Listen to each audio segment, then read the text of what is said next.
ಎಲ್ಲಾ ಹಾನಿಯಿಂದ ಕೂದಲನ್ನು ರಕ್ಷಿಸುತ್ತೆ. ಬರೀ Amrit noni reach root premium hair oil. ದೇಶಾದ್ಯಂತ 3 ಹಂತದ ಮತದಾನ ನಡೆದಿದ್ದು ಇವತ್ತು 4ನೇ ಹಂತದ ಮತದಾನ ನಡೀತಾ ಇದೆ. ದೇಶದ 10 ರಾಜ್ಯಗಳು, 1 ಕೇಂದ್ರಾಡಳಿತ ಪ್ರದೇಶ ಸೇರಿದಂತೆ ಒಟ್ಟು 96 ಲೋಕಸಭಾ ಕ್ಷೇತ್ರಗಳಿಗೆ ಮತದಾನ ನಡೀತಾ ಇದೆ.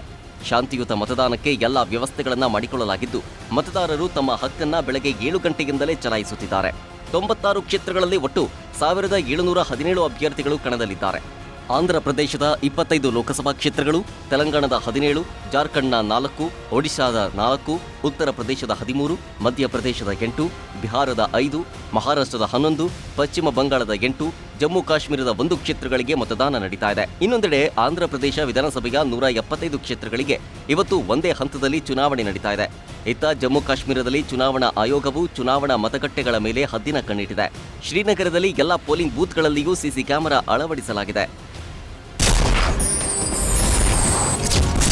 ಮೈಸೂರಿನ ಕೆಆರ್ ನಗರದ ಸಂತ್ರಸ್ತೆಯ ಅಪಹರಣಕ್ಕೆ ಸಂಬಂಧಿಸಿದಂತೆ ಜೈಲು ಪಾಲಾಗಿರುವ ಮಾಜಿ ಸಚಿವ ಎಚ್.ಡಿ. ರೇವಣ್ಣರ ಬೇಲ್ ಭವಿಷ್ಯ ಇವತ್ತು ನಿರ್ಧಾರವಾಗಲಿದೆ.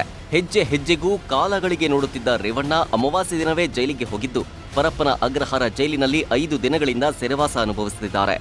ಐಷಾರಾಮಿ ಜೀವನ ನಡೆಸ್ತಾ ಇದ್ದ ಮಾಜಿ ಸಚಿವ ರೇವಣ್ಣ ಜೈಲಿನಲ್ಲಿ ಸಾಮಾನ್ಯ ಕೈದಿಗಳಂತೆ ಸೆರೆವಾಸ ಅನುಭವಿಸುತ್ತಿದ್ದಾರೆ.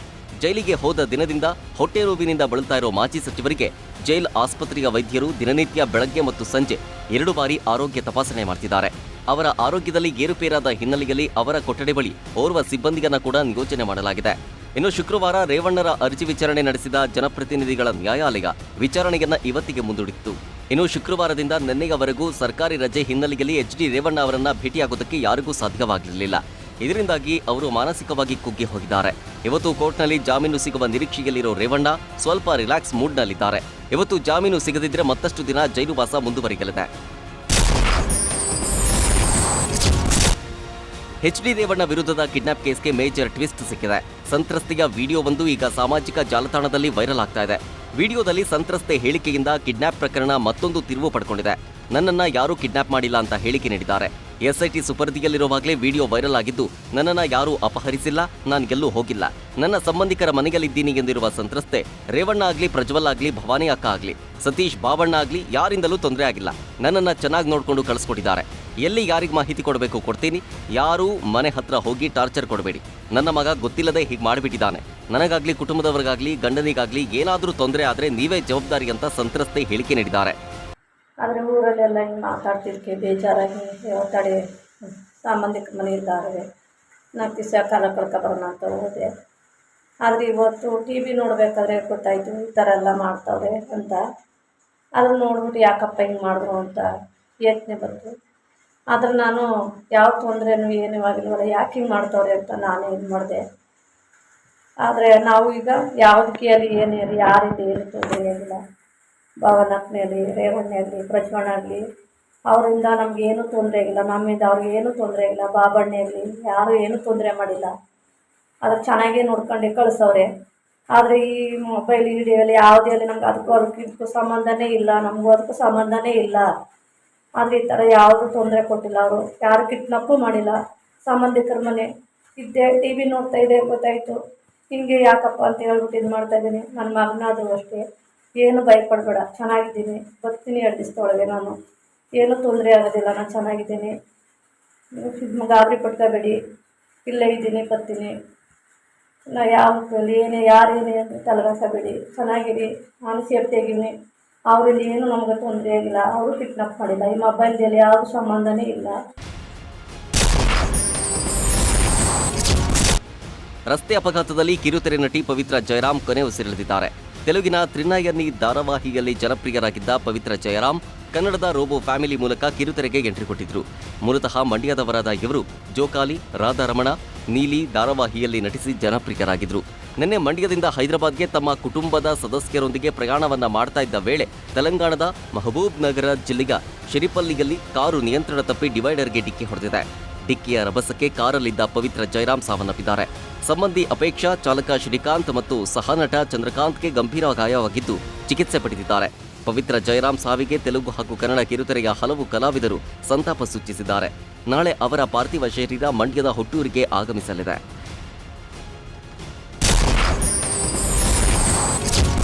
ಬರಗಾಲದಿಂದ ಕಂಗೆಟ್ಟಿದ್ದ ಕರುನಾಡಿಗೆ ವರುಣ ಕೊನೆಗೂ ಕೃಪೆ ತೋರಿದ್ದಾನೆ.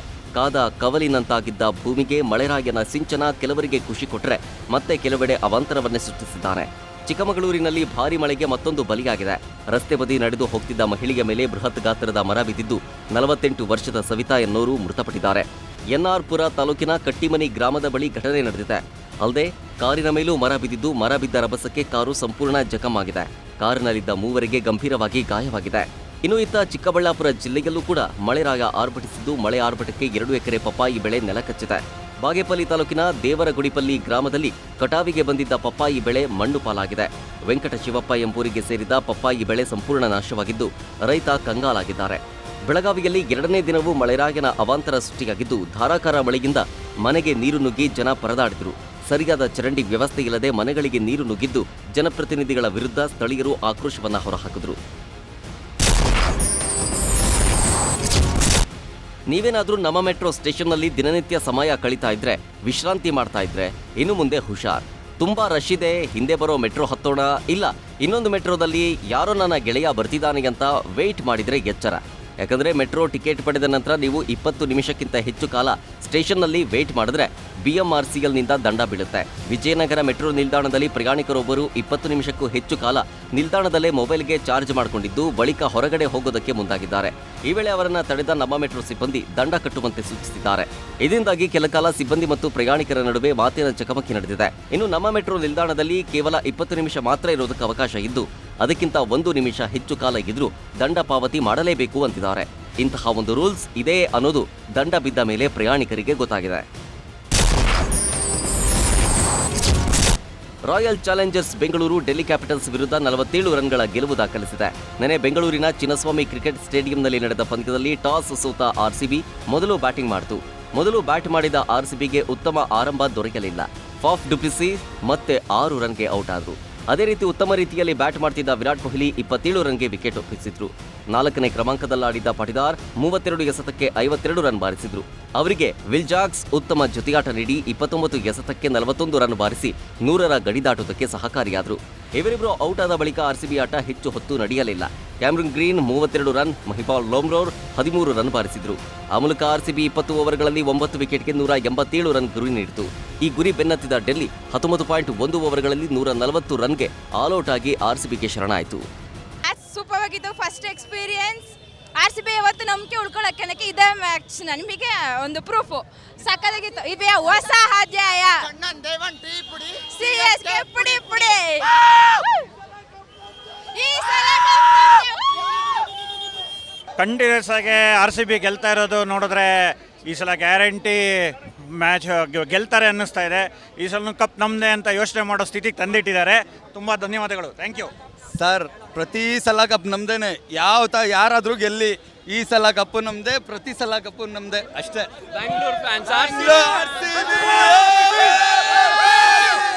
ಕಪ್ಪು ನಮ್ದೇ, ಮ್ಯಾಚ್ ನಮ್ದೇ, ನೆಕ್ಸ್ಟ್ ಮ್ಯಾಚ್ ಚೆನ್ನಾಗಿ ಹೊಡೆಯೋದು ನಾವೇ. ಈ ಸಲ ಕಪ್ ನಮ್ದೇ RCB. ಅಂಕಲ್ ಮಕ್ಕಳಿಗೆ ಹೇಳೋದು ಒಂದೇ, ಈ ಸಲ ಕಪ್ ನಮ್ದೇ. ಡೆಲ್ಲಿಯನ್ನ ಮಣಿಸಿದ royal challengers Bengaluru playoff ಆಸೆಯನ್ನ ಜೀವಂತವಾಗಿರಿಸಿಕೊಂಡಿದೆ. ಬ್ಯಾಟಿಂಗ್ ಮತ್ತು ಬೌಲಿಂಗ್ನಲ್ಲಿ ಆಲ್ರೌಂಡ್ ಪ್ರದರ್ಶನ ತೋರಿದ RCB ಸತತ 5ನೇ ಗೆಲುವು ಸಾಧಿಸಿ ಅಂಕಪಟ್ಟಿಯಲ್ಲಿ 5ನೇ ಸ್ಥಾನಕ್ಕೇರಿದೆ. ಆ ಮೂಲಕ ಪ್ಲೇ ಆಫ್ಗೆ ಎಂಟ್ರಿ ಕೊಡೋ ಸಾಧ್ಯತೆ ಹೆಚ್ಚಿದ್ದು ಅಭಿಮಾನಿಗಳಿಗೆ ಕುತೂಹಲ ಜಾಸ್ತಿಯಾಗಿದೆ. ಸದ್ಯ ಡೆಲ್ಲಿ ಕ್ಯಾಪಿಟಲ್ಸ್ ವಿರುದ್ಧ ಗೆದ್ದಿರುವ RCBಗೆ ಇನ್ನೊಂದು ಪಂದ್ಯ ಬಾಕಿ ಇದೆ. RCB ತನ್ನ ಕೊನೆಯ ಪಂದ್ಯದಲ್ಲಿ ಚೆನ್ನೈ ಸೂಪರ್ ಕಿಂಗ್ಸ್ ತಂಡವನ್ನು ಎದುರಿಸಲಿದೆ. ಬೆಂಗಳೂರಿನ ಚಿನ್ನಸ್ವಾಮಿ ಮೈದಾನದಲ್ಲೇ ಈ ಪಂದ್ಯ ನಡೆಯಲಿದೆ. ಈ ಪಂದ್ಯದಲ್ಲಿ ಚೆನ್ನೈ ವಿರುದ್ಧ ಅತಿ ಹೆಚ್ಚು ರನ್ ರೇಟ್ನಲ್ಲಿ ಗೆದ್ರೆ RCB ಪ್ಲೇ ಆಫ್ಗೆ ಎಂಟ್ರಿ ಕೊಡುತ್ತೆ. ಇದರ ಜೊತೆಗೆ ಇನ್ನೊಂದು ಅವಕಾಶ ಕೂಡ ಇದೆ. 2 ಪಂದ್ಯಗಳಲ್ಲಿ ಹೈದರಾಬಾದ್ ತಂಡ ಸೋಲಬೇಕು. ಆಗ ಮಾತ್ರ ಬೆಂಗಳೂರು ತಂಡ ಪ್ಲೇ ಆಫ್ಗೆ ಎಂಟ್ರಿ ಕೊಡಲಿದೆ. ಇಲ್ಲದೆ ಹೋದ್ರೆ ಬೆಂಗಳೂರು ತಂಡ ಎಲಿಮಿನೇಟ್ ಆಗಲಿದೆ.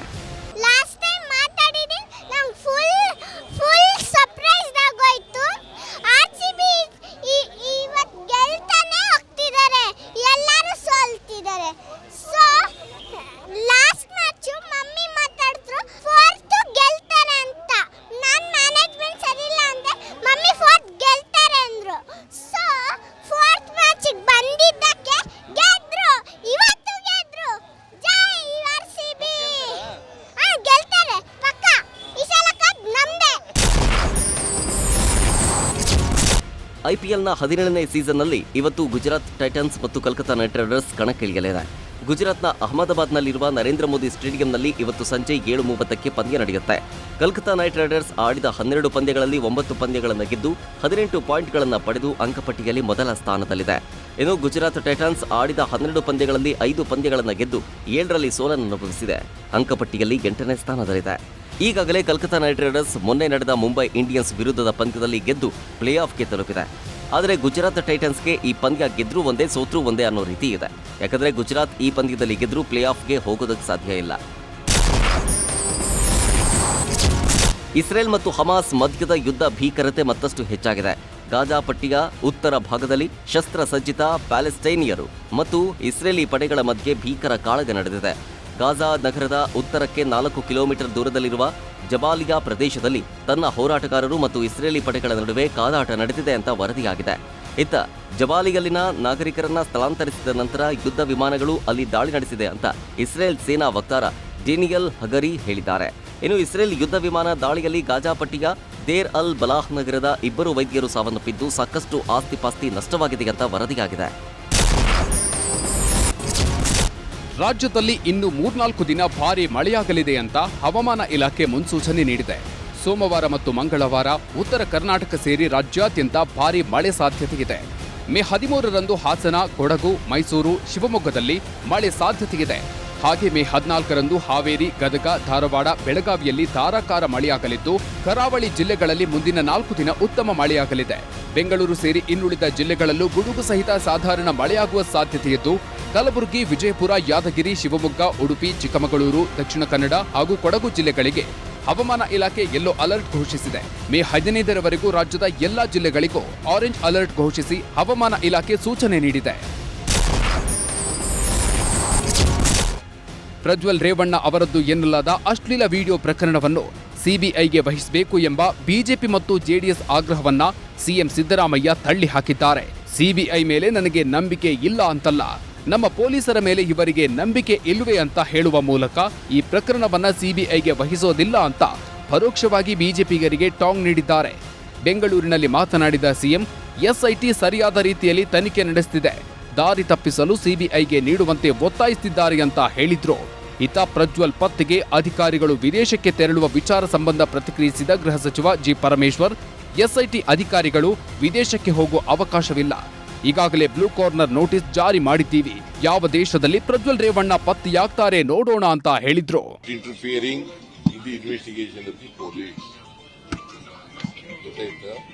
ಪೊಲೀಸಿನವರಿಗೆ ಪೂರ್ಣ ಸ್ವಾತಂತ್ರ್ಯ ಕೊಟ್ಟಿರ್ತೀವಿ, ಅವರು ತನಿಖೆ ಮಾಡಿ ತಪ್ಪಿತಸ್ಥರಿಗೆ ಶಿಕ್ಷೆ ಕೊಡಿಸ್ತಕ್ಕಂಥದ್ದು ಪೊಲೀಸ್ನವರ ಜವಾಬ್ದಾರಿ. ಇದು ಸರಿಯಾದ ನನ್ನ ಜೀವನದಲ್ಲಿ ನಾನು ಮಾತ್ರವಲ್ಲ, ನನ್ನ ಕೂದಲು ಕೂಡ ಆಗಿರ್ಬೇಕು ಸ್ಟ್ರಾಂಗ್ ಅಂಡ್ ಸ್ಟೈಲಿಶ್.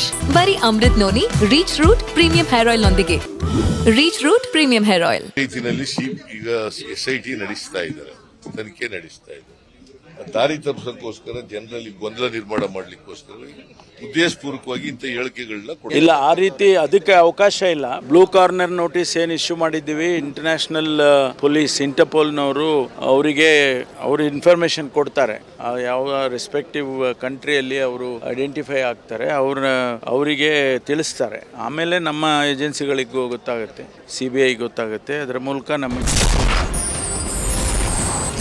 ಪಶ್ಚಿಮ ಬಂಗಾಳ ಜನತೆಗೆ ಪ್ರಧಾನಿ ನರೇಂದ್ರ ಮೋದಿ 5 ಭರವಸೆಗಳನ್ನು ನೀಡಿದ್ದಾರೆ. ಪಶ್ಚಿಮ ಬಂಗಾಳದಲ್ಲಿ ಚುನಾವಣಾ ಪ್ರಚಾರದಲ್ಲಿ ಪಾಲ್ಗೊಂಡಿದ್ದ ಮೋದಿ ಬಂಗಾಳದ ಜನತೆಗೆ 5 ಭರವಸೆಗಳನ್ನು ನೀಡಿದ್ದಾರೆ. ಪಶ್ಚಿಮ ಬಂಗಾಳದ ಬರಕ್ಪುರದಲ್ಲಿ ರ್ಯಾಲಿಯನ್ನುದ್ದೇಶಿಸಿ ಮಾತನಾಡಿದ ಅವರು, ಟಿಎಂಸಿ ಎಷ್ಟು ಭ್ರಷ್ಟಾಚಾರ ಮಾಡಿದೆ ಅನ್ನೋದಕ್ಕೆ ಶಿಕ್ಷಕರ ನೇಮಕಾತಿಯ ಉದಾಹರಣೆ ಅಂತ ದೀದಿಗೆ ತಿರುಗೇಟು ನೀಡಿದ್ರು. ಇನ್ನು ನಾನು ಬಂಗಾಳಕ್ಕೆ 5 ಗ್ಯಾರಂಟಿಗಳನ್ನು ನೀಡುತ್ತಿದ್ದೇನೆ, ನಾನು ಇಲ್ಲಿರುವವರೆಗೂ ಧರ್ಮಾಧಾರಿತ ಮೀಸಲಾತಿ ಇರೋದಿಲ್ಲ, ಎಸ್ಸಿ ಎಸ್ಟಿ ಅಥವಾ ಒಬಿಸಿಯ ಮೀಸಲಾತಿಯನ್ನು ತಡೆಯಲು ಯಾರಿಗೂ ಸಾಧ್ಯವಾಗುವುದಿಲ್ಲ, ರಾಮನವಮಿ ಪೂಜೆ ಮಾಡೋದನ್ನ ತಡೆಯಲು ಯಾರಿಂದಲೂ ಸಾಧ್ಯವಿಲ್ಲ ಅಂತ ಟಿಎಂಸಿ ವಿರುದ್ಧ ವಾಗ್ದಾಳಿ ನಡೆಸಿದ್ರು. बंगाल में टीएमसी ये सरकार रामनवमी नहीं मनाने देती. कांग्रेस और लेफ्ट के लोगों ने भी राम मंदिर के विरुद्ध मोर्चा खोल रखा है. कांग्रेस के इंडिया अलायंस ने तुष्टीकरण और वोट बैंक की पॉलिटिक्स के आगे घुटने टेक दिए। ಪ್ರಧಾನಿ ನರೇಂದ್ರ ಮೋದಿ 3ನೇ ಬಾರಿ ವಾರಾಣಸಿ ಲೋಕಸಭಾ ಕ್ಷೇತ್ರದಿಂದ ಸ್ಪರ್ಧೆ ಮಾಡ್ತಿದ್ದಾರೆ. ಮೇ 14 ಮಂಗಳವಾರ ನಮೋ ನಾಮಪತ್ರ ಸಲ್ಲಿಕೆ ಮಾಡಲಿದ್ದಾರೆ. ಕಳೆದ 2 ತಿಂಗಳಿನಿಂದ ನಿರಂತರವಾಗಿ ಚುನಾವಣೆ ಪ್ರಚಾರ ನಡೆಸಿದ ಮೋದಿ 141 ರ್ಯಾಲಿ ಹಾಗೂ ಹಲವು ರೋಡ್ ಶೋಗಳಲ್ಲಿ ಭಾಗಿಯಾಗಿದ್ದು ಬಿಜೆಪಿ ಕಾರ್ಯಕರ್ತರಲ್ಲಿ ಹುರುಪು ತುಂಬಿದ್ದಾರೆ. ಮೋದಿಯವರ ರೋಡ್ ಶೋ ಮತ್ತು ನಾಮನಿರ್ದೇಶನ ಪ್ರಕ್ರಿಯೆ ವ್ಯವಸ್ಥೆಗಳ ಮೇಲ್ವಿಚಾರಣೆಗಾಗಿ ಗೃಹ ಸಚಿವ ಅಮಿತ್ ಶಾ ವಾರಾಣಸಿಯಲ್ಲಿದ್ದಾರೆ. ವಾರಾಣಸಿಗೆ 2 ದಿನಗಳ ಭೇಟಿಯ ವೇಳೆ ಪ್ರಧಾನಿ ಮೋದಿ ಕಾಶಿ ವಿಶ್ವನಾಥ ದೇವಾಲಯ ಮತ್ತು ಕಾಲಭೈರವ ದೇವಾಲಯಕ್ಕೆ ಭೇಟಿ ನೀಡುವ ನಿರೀಕ್ಷೆಯಿದೆ. ಅಲ್ಲದೆ ಪ್ರಧಾನಿಯವರು ಬನಾರಸ್ ಹಿಂದೂ ವಿಶ್ವವಿದ್ಯಾಲಯದ ಗೇಟ್ನಿಂದ ಕಾಶಿ ವಿಶ್ವನಾಥ ಕಾರಿಡಾರ್ ವರೆಗಿನ 5 ಕಿಲೋಮೀಟರ್ ರೋಡ್ ಶೋ ನಡೆಸಲಿದ್ದಾರೆ ಅಂತ ತಿಳಿದು ಬಂದಿದೆ. ಅಬಕಾರಿ ನೀತಿ ಜಾರಿ ವೇಳೆ ಹಗರಣ ನಡೆದಿದೆ ಎನ್ನಲಾದ ಪ್ರಕರಣದಲ್ಲಿ ತಿಹಾರ ಜೈಲು ಪಾಲಾಗಿದ್ದ ದೆಹಲಿ ಮುಖ್ಯಮಂತ್ರಿ ಅರವಿಂದ ಕೇಜ್ರಿವಾಲ್ ಮಧ್ಯಂತರ ಜಾಮೀನು ಪಡೆದು ಬಿಡುಗಡೆಯಾಗಿದ್ದಾರೆ. ಇದರ ಬೆನ್ನಲ್ಲೇ ಅವರು ಲೋಕಸಭಾ ಚುನಾವಣಾ ಹಿನ್ನೆಲೆಯಲ್ಲಿ ಜನರಿಗಾಗಿ 10 ಗ್ಯಾರಂಟಿಗಳನ್ನು ಘೋಷಣೆ ಮಾಡಿದ್ದಾರೆ. ದೇಶಾದ್ಯಂತ 24 ಗಂಟೆ ವಿದ್ಯುತ್ ಪೂರೈಸೋದು, ಇದರಿಂದ ಬಡವರಿಗೆ ಉದ್ಯಮಿಗಳಿಗೆ ಅನುಕೂಲ ಮಾಡಿಕೊಡೋದು, ಕೇಂದ್ರ ಹಾಗೂ ರಾಜ್ಯಗಳ ಸಹಕಾರದೊಂದಿಗೆ 5 ಲಕ್ಷ ಕೋಟಿ ರೂಪಾಯಿ ವೆಚ್ಚದಲ್ಲಿ ದೇಶಾದ್ಯಂತ ಶಾಲೆ ನಿರ್ಮಿಸಿ ಬಡವರಿಗೆ ಶಿಕ್ಷಣ ನೀಡೋದು ಸೇರಿದಂತೆ ಪ್ರಮುಖ ಗ್ಯಾರಂಟಿಗಳನ್ನು ಘೋಷಿಸಿದ್ದಾರೆ. ಇಂಡಿಯಾ ಒಕ್ಕೂಟವು ದೇಶದಲ್ಲಿ ಅಧಿಕಾರಕ್ಕೆ ಬಂದರೆ ಈ 10 ಗ್ಯಾರಂಟಿಗಳನ್ನು ಜಾರಿಗೆ ತರಲಾಗುವುದು ಅಂತ ಹೇಳಿದ್ರು. सब लोगों को अच्छे इलाज का इंतजाम करेंगे. आज अगर किसी को घर में कोई बीमार हो जाए, बड़ी बीमारी हो जाए, सरकारी अस्पतालों का बुरा हाल है पूरे देश के अंदर और प्राइवेट वालों ने लूट मचा रखी है. पूरे देश में कोने कोने में, हर गांव में, हर मोहल्ले में मोहल्ला क्लिनिक खोला जाएगा.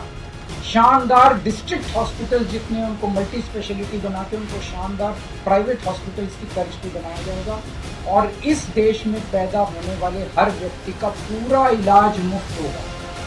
इंश्योरेंस के आधार पे नहीं होगा. ये बहुत बड़ा स्कैम है. जितनी सरकारी राज्य सरकारें, केंद्र सरकार इंश्योरेंस आधारित जो स्कीम बनाती हैं, ये सब बहुत स्कैम है. इंश्योरेंस हम इंफ्रास्ट्रक्चर क्रिएट करेंगे, कोने कोने के अंदर, गांव गांव के अंदर इंफ्रास्ट्रक्चर क्रिएट करेंगे, हेल्थ इंफ्रास्ट्रक्चर क्रिएट करेंगे, अस्पताल बनाएंगे, मोहल्ला क्लिनिक बनाएंगे ताकि लोग वहां जाकर अपना इलाज करें और सबका इलाज मुफ्त होगा, चाहे अमीर हो चाहे गरीब. इसके लिए अभी 5 लाख करोड़ रुपए का खर्चा आएगा. 2.5 लाख करोड़ राज्य सरकार देगी, 2.5 लाख करोड़ केंद्र सरकार देगी. 5 साल के अंदर 5 लाख करोड़ रुपए हर साल 50-50 हजार करोड़ रुपए. ಕಾಂಗ್ರೆಸ್ ನಾಯಕ ಮಣಿಶಂಕರ್ ಅಯ್ಯರ್ ಅವರು ಪಾಕಿಸ್ತಾನದ ಕುರಿತು ನೀಡಿದ್ದ ಹೇಳಿಕೆಯು ವಿವಾದಕ್ಕೆ ಕಾರಣವಾಗಿದೆ. ಪಾಕಿಸ್ತಾನದ ಬಳಿ ಅಣುಬಾಂಬ್ಗಳು ಇವೆ, ನಾವು ಆ ರಾಷ್ಟ್ರವನ್ನು ಗೌರವಿಸಬೇಕು ಅಂತ ಮಣಿಶಂಕರ್ ಅಯ್ಯರ್ ನೀಡಿದ ಹೇಳಿಕೆಯಿಂದ ಖುದ್ದು ಕಾಂಗ್ರೆಸ್ ಪಕ್ಷವೇ ಅಂತರ ಕಾಯ್ದುಕೊಂಡಿದೆ. ಇದರ ಬೆನ್ನಲ್ಲೇ ಮಣಿಶಂಕರ್ ಅಯ್ಯರ್ಗೆ ಉತ್ತರ ಪ್ರದೇಶ ಸಿಎಂ ಯೋಗಿ ಆದಿತ್ಯನಾಥ್ ತಿರುಗೇಟು ನೀಡಿದ್ದಾರೆ. ನಮ್ಮ ಬಳಿಯ ಅಣುಬಾಂಬ್ಗಳು ಫ್ರಿಡ್ಜ್ನಲ್ಲಿ ಇಡಲು ತಯಾರಿಸಿದ್ದೀವಾ ಅಂತ ಪರೋಕ್ಷವಾಗಿ ಟಾಂಗ್ ಕೊಟ್ಟಿದ್ದಾರೆ. ಖಾಸಗಿ ಚಾನೆಲ್ನ ಕಾರ್ಯಕ್ರಮವೊಂದರಲ್ಲಿ ಭಾಗವಹಿಸಿದ ಯೋಗಿ ಆದಿತ್ಯನಾಥ್, ನಾವೇನು ಫ್ರಿಡ್ಜ್ನಲ್ಲಿ ಇರಿಸಲು ಅಣುಬಾಂಬ್ ತಯಾರಿಸಿಲ್ಲ, ಇದು ನವ ಭಾರತ, ಹೊಸ ಭಾರತವು ಯಾರ ತಂಟೆಗೂ ಹೋಗೋದಿಲ್ಲ, ಹಾಗಂತ ನಮ್ಮ ತಂಟೆಗೆ ಬಂದರೆ ಸುಮ್ಮನೆ ಇರೋದಿಲ್ಲ, ನಮ್ಮ ತಂಟೆಗೆ ಬಂದವರ ಮನೆಗೆ ನುಗ್ಗಿ ಪ್ರತ್ಯುತ್ತರ ನೀಡುವ ಸಾಮರ್ಥ್ಯ ಹೊಂದಿದ್ದೀವಿ ಅಂತ ಎಚ್ಚರಿಕೆ ನೀಡಿದ್ದಾರೆ. हमारे एटम बम क्या ये फ्रिज में रखने के लिए हैं क्या? ऐसा नहीं, ये नया भारत है. ये कांग्रेस की मणि हो सकती है, भारत का मणि नहीं हो सकता. ये नया भारत है. नया भारत छेड़ता नहीं है, लेकिन कोई छेड़ेगा तो उसको छोड़ता भी नहीं है. ಧಾರ್ಮಿಕ ಪೂಜಾ ಕೈಂಕರ್ಯಗಳು ಮತ್ತು ಪವಿತ್ರ ಕೋಶಗಳೊಂದಿಗೆ ಹಿಂದೂಗಳ ಪವಿತ್ರ ಪುಣ್ಯಕ್ಷೇತ್ರ ಬದರಿನಾಥ ಧಾಮ್ ಬಾಗಿಲುಗಳನ್ನು ಭಾನುವಾರ ಬೆಳಗ್ಗೆ ಶುಭ ಗಳಿಗೆಯಲ್ಲಿ ತೆರೆಯಲಾಗಿದೆ. ಸೇನಾ ಬ್ಯಾಂಡ್ನ ಇಂಪಾದ ಸಂಗೀತ ಹಾಗೂ ಭಕ್ತರ ಜೈಕಾರದ ಝೇಂಕಾರವು ತಂಪಾದ ಮುಂಜಾವಿನಲ್ಲಿ ರಿಂಗಣಿಸಿದ್ವು. ಬದರಿನಾಥನ ದರ್ಶನಕ್ಕೆ ಬೆಳಗ್ಗೆ ಸಹಸ್ರ ಸಂಖ್ಯೆಯಲ್ಲಿ ಭಕ್ತರು ಆಗಮಿಸಿದ್ರು. ಭಾನುವಾರದಿಂದ ಮುಂದಿನ 6 ತಿಂಗಳುಗಳ ಕಾಲ ಭಕ್ತರಿಗೆ ದರ್ಶನಾವಕಾಶ ಸಿಗಲಿದೆ. ಉತ್ತರಾಖಂಡದ ಚಮೋಲಿಯಲ್ಲಿರುವ ಬದರಿನಾಥ ದೇವಾಲಯಕ್ಕೆ ಲಕ್ಷಾಂತರ ಭಕ್ತರು ಆಗಮಿಸುತ್ತಿದ್ದಾರೆ. ಕಳೆದ ನವೆಂಬರ್ 18ರಂದು ಬದರಿನಾಥ ದೇಗುಲಕ್ಕೆ ಬಾಗಿಲು ಹಾಕಲಾಗಿತ್ತು. ದೇಶದ ವಿವಿಧ ಭಾಗಗಳಿಂದ ಆಗಮಿಸಿದ ಭಕ್ತರು ಬದರಿ ವಿಶಾಲ್ ಲಾಲ್ ಕಿ ಜೈ ಅಂತ ಕೂಗುತ್ತಾ ದೇವರನ್ನ ಸ್ಮರಿಸಿದ್ರು. ಉತ್ತರಾಖಂಡದ 4 ಧಾಮಗಳ ಪೈಕಿ 3 ಧಾಮಗಳಾದ ಕೇದಾರನಾಥ, ಗಂಗೋತ್ರಿ, ಯಮುನೋತ್ರಿ ಧಾಮಗಳ ಬಾಗಿಲುಗಳನ್ನು ಕಳೆದ ಶುಕ್ರವಾರ ಅಕ್ಷಯ ತೃತೀಯ ಸಂದರ್ಭದಲ್ಲಿ ತೆರೆಯಲಾಗಿತ್ತು. ಅನುಕ್ಷಣದ ಸುದ್ದಿಗಳಿಗಾಗಿ ವಿಸ್ತಾರ ನ್ಯೂಸ್ ಯೂಟ್ಯೂಬ್ ಚಾನೆಲ್ ಸಬ್ಸ್ಕ್ರೈಬ್ ಮಾಡಿ. ಹೊಸ ಸುದ್ದಿಗಳ ನೋಟಿಫಿಕೇಶನ್ಗಾಗಿ ಬೆಲ್ ಐಕಾನ್ ಕ್ಲಿಕ್ ಮಾಡಿ. ಲೇಟೆಸ್ಟ್ ಅಪ್ಡೇಟ್ಸ್ಗಾಗಿ www.vistaranews.com ವೆಬ್ಸೈಟ್ಗೆ ವಿಸಿಟ್ ಮಾಡಿ. ಅಂಗೈಯಲ್ಲೇ ಜಗತ್ತಿನ ಸುದ್ದಿ ತಿಳಿಯಲು ವಿಸ್ತಾರ ನ್ಯೂಸ್ ಕನ್ನಡ ಆಪ್ ಡೌನ್ಲೋಡ್ ಮಾಡಿ.